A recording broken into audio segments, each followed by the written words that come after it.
இயேசுவில் அன்பு நிறைய சகோதரமே, என் அன்பின் இனிய வணக்கம். இன்று மத்தேயு நற்செய்தி அதிகாரம் 6, 7 முதல் 15 இறை சொற்றொடர்களை தியானிப்போம். இன்றைய நற்செய்தி பகுதியில் இயேசு தம் சீடர்களுக்கு ஓர் அழகான ஜெபத்தை கற்றுக் கொடுக்கிறார். அந்த ஜெபத்தை நாமும் தினம் தினம் தனிப்பட்ட ஜெப வேளையிலும் திருப்பலி நேரத்திலும் ஜெபித்து வருகிறோம். விண்ணுலகில் இருக்கிற எங்கள் தந்தையே என்ற ஜெபம்தான் என்பது உங்கள் மனத்திரையில் வந்து போகிறது.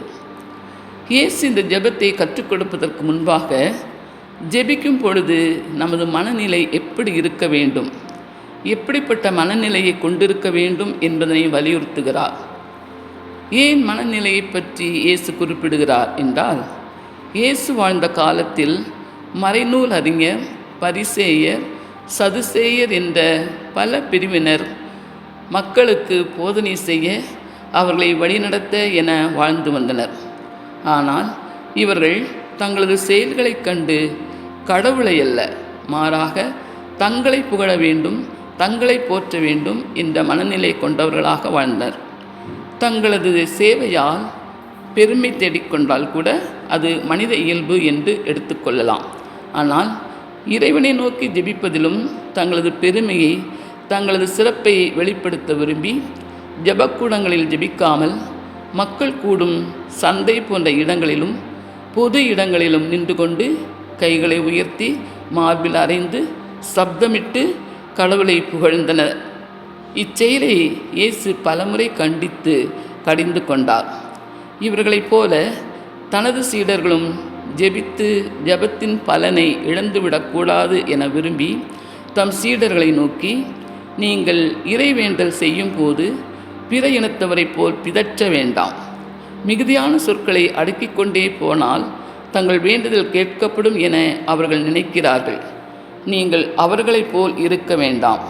ஏனெனில் நீங்கள் கேட்பதற்கு முன்னரே உங்கள் தேவையை உங்கள் தந்தை அறிந்திருக்கிறார்.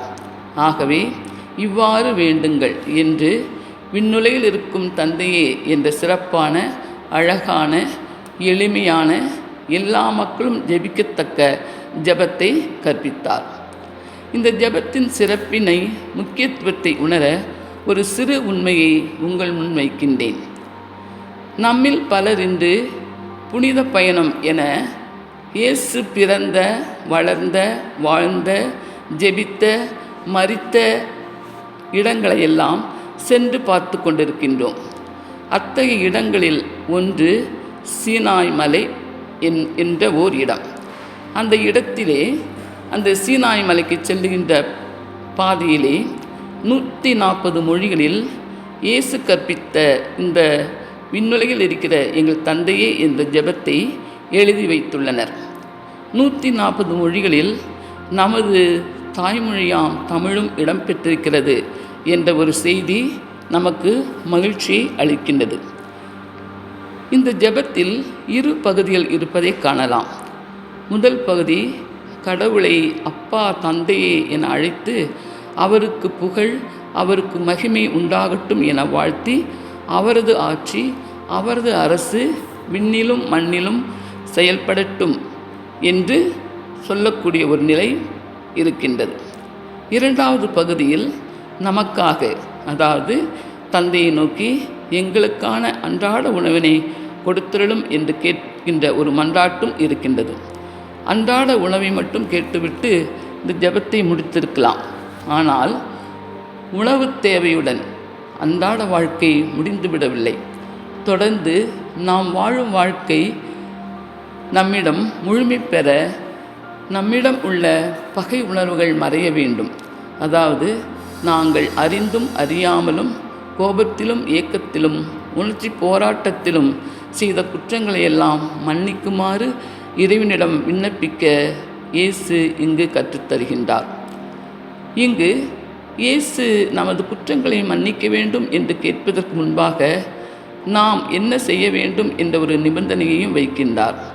ஆம், கடவுள் நமது தவறுகளை மன்னிக்க வேண்டுமென்றால் நாம் பிறரது தவறுகளை, அதாவது நம்மோடு வாழுகின்ற நமது பெற்றோர், உடன் பிறந்தார், உறவுகள், நண்பர்கள், அண்டை அயலார் ஆகிய பிறருடைய குற்றங்களையும் நாம் மன்னிக்க வேண்டும் என்று நமக்கு ஒரு நிபந்தனையை வைக்கின்றார்.